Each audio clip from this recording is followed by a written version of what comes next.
discuss today, Trump suffered a crushing humiliation last night in the House of Representatives. What the House did was really interesting because it sets the stage for the future, a big future on the issue of tariffs. What happened was three Republicans, again, because Mike Johnson only has a majority, he can only lose one vote on any issue. Three Republicans, Kevin Kelly of California, Don Bacon of Nebraska, and Thomas Massie of Kentucky, came together and voted with the Democrats to break the blockade that Republicans had put on that forbid any tariff-related disapproval resolutions coming up for a vote in the House.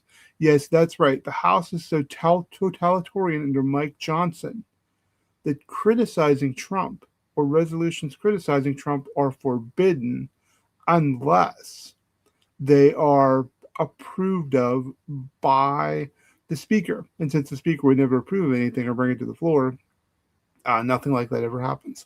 So what happened was the House essentially has been filibustering this, blocking it through a rule. The three Republicans joined with the Democrats to break the rule.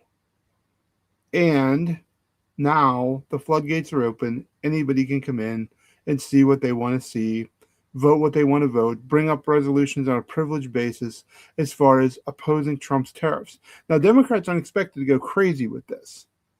They're expected to focus primarily on the tariffs against Canada and Mexico.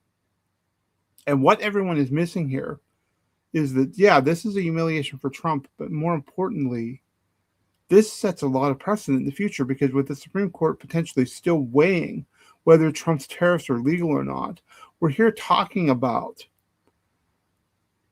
legislative intent, which is a concept that the Supreme Court uses when weighing whether or not a presidential power or anything that's happening constitutionally that involves Congress is legal.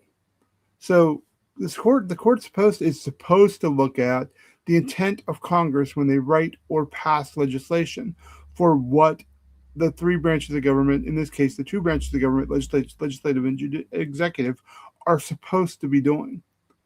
What did Congress mean for this legislation to do? We saw this yesterday in the ruling with the federal judge, where the judge refused to hand over the voter rolls to Trump in the state of Michigan. Because the judge looked at the legislative intent of the 1960 Civil Rights Act that Trump was trying to use to force Michigan to turn over their voter rolls.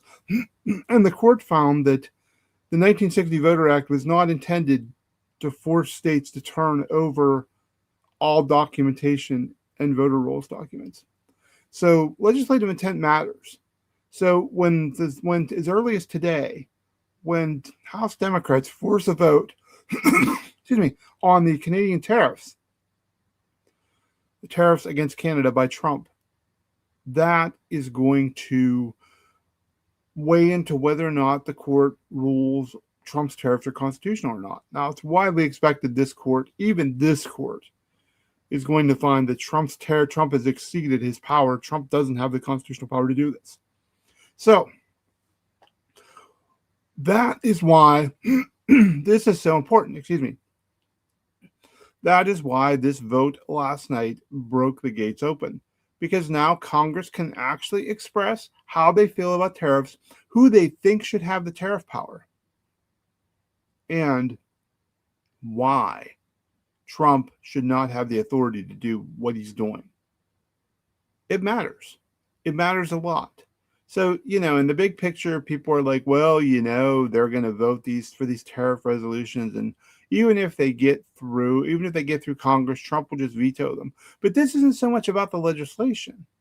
This is about Congress showing its disapproval, and that disapproval matters when the courts weigh whether or not what Trump is doing is constitutional or not. And it's not just the Supreme Court tariff case, which gets all the attention. There are also the dozens of cases brought by businesses who are claiming that Trump's tariffs are illegal and they want the money back that they've paid in tariff fees.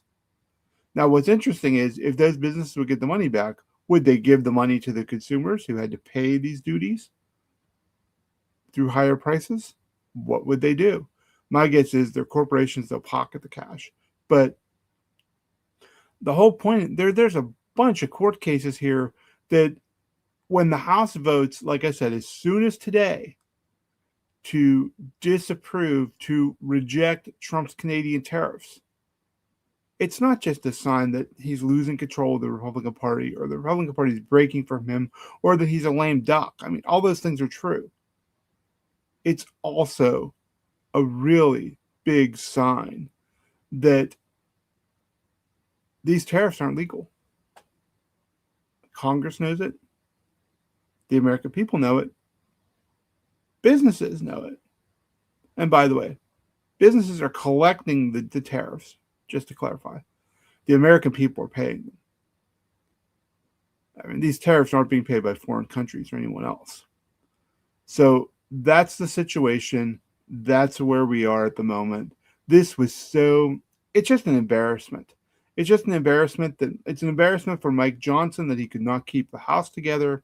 It's an embarrassment for Donald Trump that his signature economic policy, and let's face it, tariffs are the whole of his economic policy. There's nothing else. He doesn't have any other policy. What's his policy on lowering prices and affordability? What's his anti-inflation policy? Because the only policy he seems to be really interested in as a guy with so much loan debt is lowering interest rates. But that would benefit rich people like him. It would make it easier for Trump, who spent his entire life losing borrowed money, to do the same thing. Lowering interest rates isn't a policy that's going to help everyday Americans. It's not something they're going to feel right away. It's not something that's going to help with the housing crisis, because the problem in the housing crisis isn't interest rates. It's home affordability. It's the fact that a lot of people just can't afford to buy a home. So all of these things are interrelated. This is Trump's signature economic policy. It's in front of the courts. The courts can weigh these congressional votes, these House and Senate votes, if it's going to get to the Senate, to see legislative intent. And Congress is sending a message right now that they do not intend for the president to have sole king-like tariff power. It's a really big deal.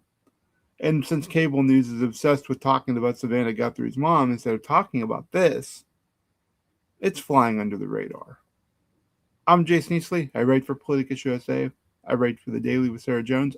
Both available on Substack. Please subscribe. Follow us on Facebook, Politicus USA. YouTube, Politicus USA. TikTok, Politicus USA. Instagram, Politicus USA.